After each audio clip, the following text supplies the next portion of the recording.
Hello and welcome to the football debate. It's December time, so that means the teams are lining up their potential targets for the January transfer window. There have been instances where clubs have thoroughly improved their team in this window, with the likes of Luis Suarez going to Liverpool or Nemanja Vidic going to Manchester United, but there are some instances where these deals don't work out as well as the teams had planned.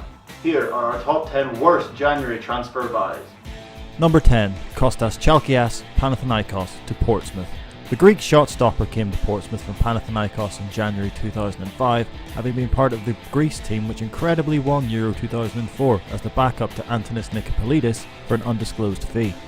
Making his debut in the FA Cup fourth round tie against fierce rival Southampton set the tone for his time at the club.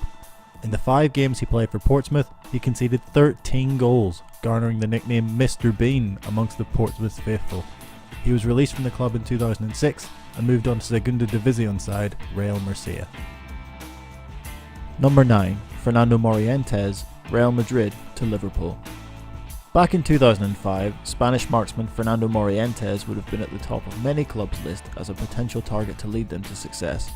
However, it was Liverpool who managed to snag the striker for around £6.3 million, and what a coup it seemed at the time.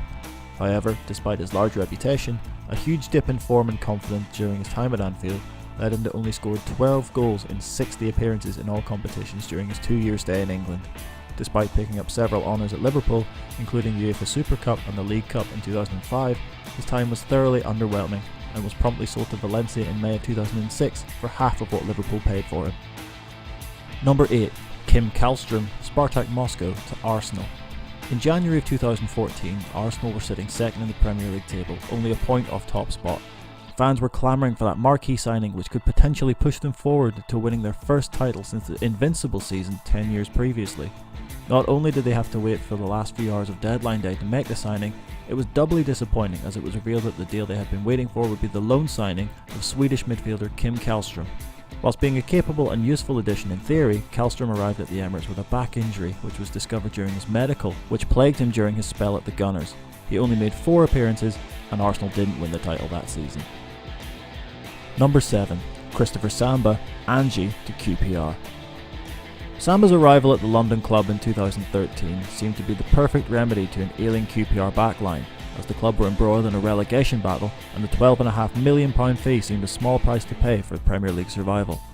Described by then QPR manager Harry Redknapp as just what we need, he's a monster, great in the air, quick, a leader, strong, fantastic in both boxes, hard as nails. He's a proper centre half. Samba, as did the rest of the side, suffered an awful end to the season, subsequently resulting in their relegation. Underlining the big defender's time at Loftus Road was issuing an apology to fans after a game against Fulham in which he gave away a penalty and was robbed of possession to set up the second in a 3-2 defeat. Bizarrely, Angie re-signed Samba at the end of the season for the same amount they sold him for, as well as paying him a reported £100,000 a week. Number 6. Savio Nazarenko, Brescia to West Ham. Having lost Craig Bellamy to Manchester City, Hammers owner Björgólfur Gudmundsson tried to placate the fans with the signing of one of Europe's supposed next rising stars in the Germany under-20 international, Savio Nazarenko. After parting with $9 million for the then 19-year-old winger, there was a certain amount of pressure put on the youngster to perform. Unfortunately for him, he never looked comfortable in a West Ham shirt. After his debut, a 2-0 win over Hull, Savio only went on to make a further 9 appearances for the Hammers and was subsequently sold to Fiorentina for an undisclosed fee just 6 months later. Since then, the most notable thing Savio has done was be arrested in October 2012 whilst playing for SPVGG Unterhaching in the German 3rd tier, as he faked his own kidnapping in an attempt to extort money from his own family, claiming that his kidnappers were demanding a ransom. Number 5. Michael Ricketts, Bolton to Middlesbrough. Following an impressive spell at Bolton, which earned Ricketts his one and only England cap, Middlesbrough manager Steve McLaren prized the striker away from the Reebok Stadium for a reported £3.5 million on deadline day of the January window back in 2003. Having scored 46 goals in 112 appearances for Bolton, the Borough fans were looking forward to seeing Ricketts challenge for a first team place with the likes of Massimo Macaroni and Joseph Desiree Job. It was not to be, however. Ricketts suffered a dramatic drop in form, only finding the net 4 times in 39 appearances. Despite winning the League Cup in the 2003-04 season, coincidentally against Bolton, Ricketts joined Leeds United in 2004 on a free transfer where he scored 2 goals in 29 total appearances. Number 4. John Alian Boomsong, Rangers to Newcastle United. One of the most controversial transfers on this list, Boumsong joined the Magpies for a fee of £8 million in January of 2005, having joined Rangers for free only 6 months earlier. This prompted the transfer to be included in the Stevens inquiry in 2007, as, prior to the transfer, Newcastle manager Graham Souness, a former Rangers manager himself, and Freddie Shepherd showed no interest in signing Boumsong, but ended up paying the substantial fee just 6 months later. The report claimed inconsistencies regarding the evidence they both provided as to their roles in transfer negotiations. As far as Boumsong's performances on the pitch, they trailed off significantly the following season and was often blamed for mistakes which led to goals alongside his defensive partner Titus Bramble. Boumsong was eventually sold to relegated Juventus for a fee of around £3 million. Number 3. Afonso Alvarez, Heerenveen to Middlesbrough. With an incredible record of 48 goals in 48 games for Dutch club Heerenveen, including 7 in one game against Heracles Almelo, it seemed a huge coup for Borough manager Gareth Southgate to bring the Brazilian to the Riverside in January of 2008 for a fee of around £12 million. However, Alvarez was never able to capture even a hint of the form he showed in Holland. His first 2 goals for the club came in a 2-2 draw with Manchester United 3 months after signing. Middlesbrough were relegated the next season, with Alvarez managing only 13 goals in 47 appearances in all competitions. Alvarez was moved on in the summer of 2009 to Al Sadd for a reported fee of around £7 million, where he scored 3 goals in 15 games and was promptly sent out on loan. Number 2. Fernando Torres, Liverpool to Chelsea. The move which kicked off the most notable winter deadline day in history back in 2011. Spanish goal machine and Liverpool hero Fernando Torres' £50 million move became a British transfer record and was the 6th highest transfer fee ever paid for a player at the time. El Niño's form was on the wane at Anfield after 3 hugely successful seasons in which he'd scored 72 goals in 116 appearances.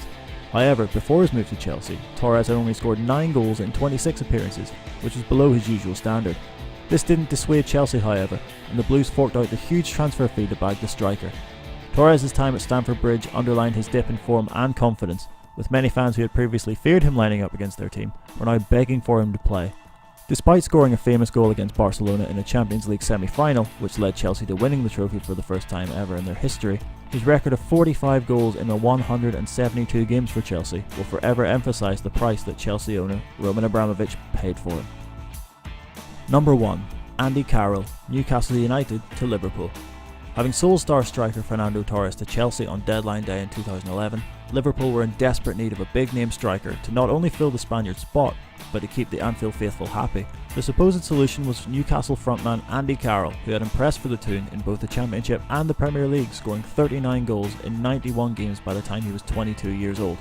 His form even earned him his first England call-up for a friendly against France, and that was enough for Liverpool to splash out £35 million of the Fernando Torres money on the Geordie striker, making him the most expensive British footballer of all time. Carroll's debut was delayed as he was sidelined with an injury he had sustained whilst playing for Newcastle. Carroll suffered a torrid time at Liverpool despite scoring a few important goals, which eventually led Liverpool to loan him out to West Ham for the 2012-13 season, after which the Hammers bought Carroll in on a permanent basis. Despite the hefty price tag, perhaps Carroll's Liverpool career wouldn't have been scrutinised as much had, on the same day as he arrived, another forward by the name of Luis Suarez joined the Reds and went on to become a club icon. So that's our list of the top 10 worst January transfer buys. Did we miss any out? Let us know in the comment section below. If you want to see more of our great content, click the links here and don't forget to like, share